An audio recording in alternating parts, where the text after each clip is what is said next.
Good morning, my dear student. Today I will discuss about unit number 4.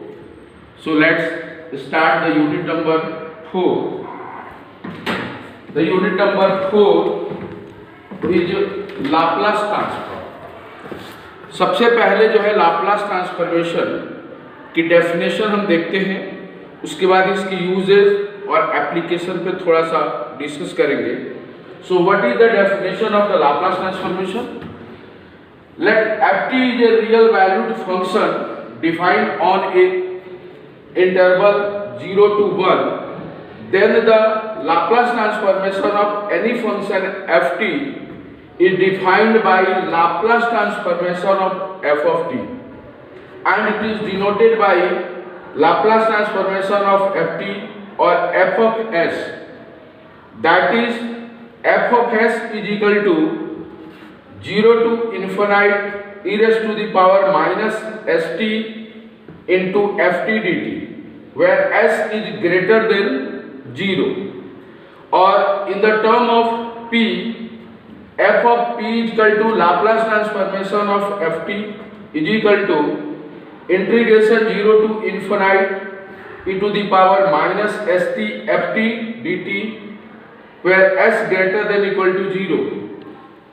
हम जहाँ s का use किए हैं, कुछ राइटर्स जो है s के स्थान पे p का भी यूज कर सकते हैं, इसलिए आप you can write p also, where s and p both are parameter. ये तो हमारा लाप्लास ट्रांसफॉर्मेशन का डेफिनेशन है, परिभाषा है. अब सवाल ये उठता है कि हम लाप्लास ट्रांसफॉर्मेशन जो है क्यों पढ़ रहे हैं. हम लोगों ने ऑलरेडी जो है प्रीवियस क्लासों में डिफरेंशियल इक्वेशन को कई मेथड से सॉल्व किया है, M1 में, M2 में. अब हम जैसे जो है M3 में आए तो उस डिफरेंशियल इक्वेशन को एक नया फंक्शन जो है लाप्लास ने बनाया, जिसको हम लाप्लास ट्रांसफॉर्मेशन कहते हैं. तो लाप्लास ट्रांसफॉर्मेशन से भी हम दिए गए डिफरेंशियल इक्वेशन को सॉल्व कर सकते हैं और बहुत आसानी से किया जा सकता है. इसके हेल्प से इसका यूजेज जो है डिफरेंशियल इक्वेशन सॉल्व करने में, कंट्रोल सिस्टम में, डिजिटल सिस्टम में, टाइम पीरियोडिक टाइम फंक्शन में किया जाता है. अब ये तो बेसिक कॉन्सेप्ट हो गया, बेसिक डेफिनेशन हो गया. अब नाउ वी विल डिस्कस सब elementary function of the Laplace transformation. Elementary function क्या है? जैसे कि डिफरेंशिएशन पढ़ते समय आपने देखा कि डिफरेंशिएशन के बेसिक फॉर्मूला होते हैं कि d by d s of x to the power n is equal to x n into x to the power n minus 1. उसी प्रकार से लाप्लास ट्रांसफॉर्मेशन के कुछ जो है बेसिक फॉर्मूला है जिसको एलिमेंट्री फंक्शन कहते हैं. जैसे कि हमारा पहला जो है एलिमेंट्री फंक्शन है कि Laplace transformation of 1 is equal to 1 upon s, where s greater than equal to 0. Now we can prove कि Laplace transformation of 1 is equal to 1 by s. हम इसको प्रूफ कैसे करेंगे? तो proof by the definition of Laplace transformation. Laplace transformation का definition हमने यहाँ पे दिया है.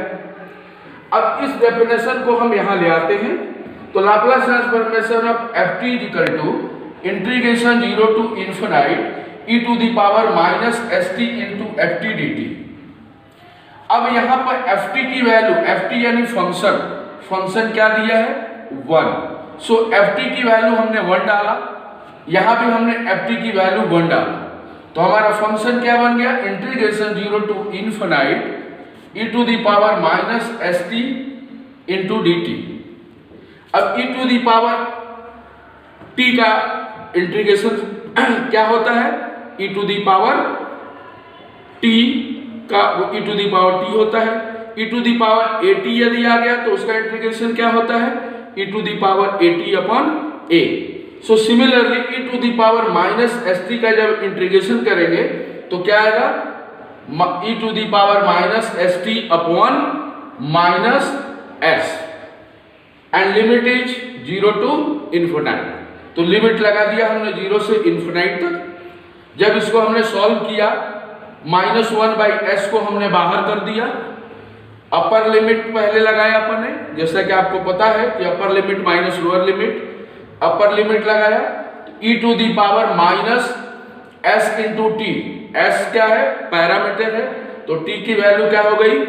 Infinite. s into infinite means infinite. So e to the power minus infinite minus, जब लोअर लिमिट 0 रखेंगे तो e to the power s into 0 यानी 0 minus 0 means 0। So e to the power 0। Now इसको सॉल्व करेंगे तो -1/s and e to the power minus infinite की value क्या होती है? 0। तो हमने रखा यहाँ पर e to the power minus infinite की value 0, e to the power 0 की value 1।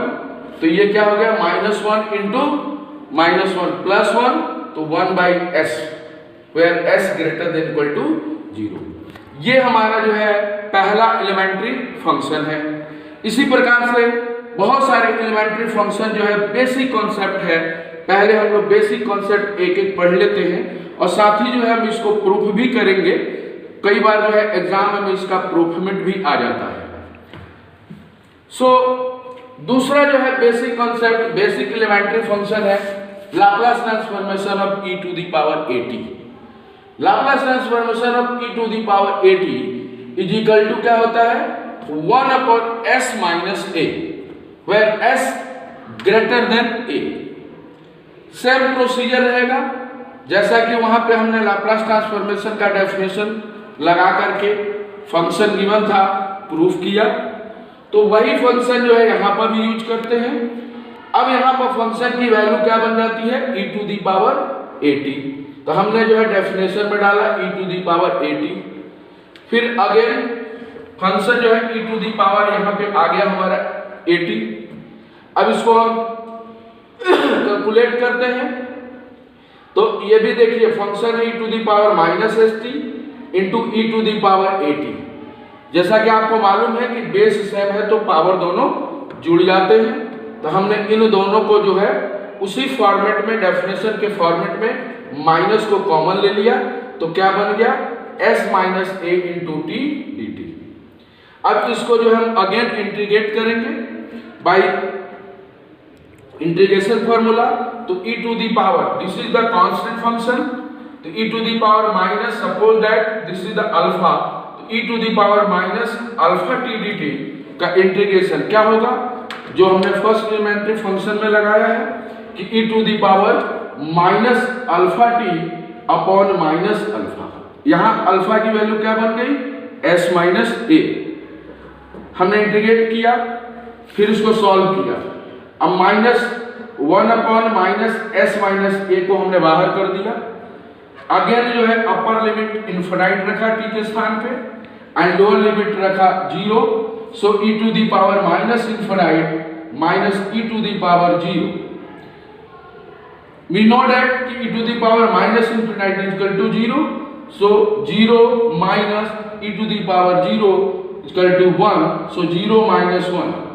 After calculation we get -1 by s minus a into -1 is equal to 1 upon s minus a, where s greater than equal to greater than a।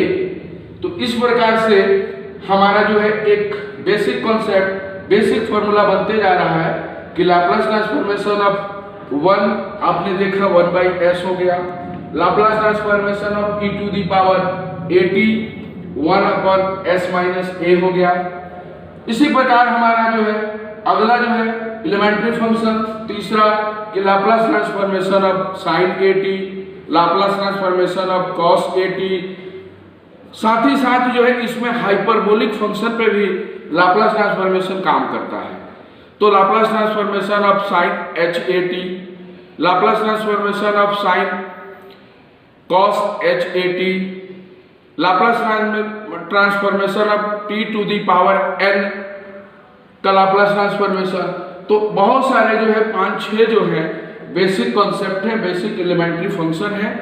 इसके बाद में जो है हम लोग properties of the Laplace transformation पढ़ेंगे, जिसमें कि हमें इंटीग्रेशन नहीं करना पड़ेगा, डायरेक्ट प्रॉपर्टीज लगाएंगे। तो नेक्स्ट जो है हम लोग अब पढ़ते हैं, अगला जो है तीसरा, Laplace transformation of sin 80। Thank you.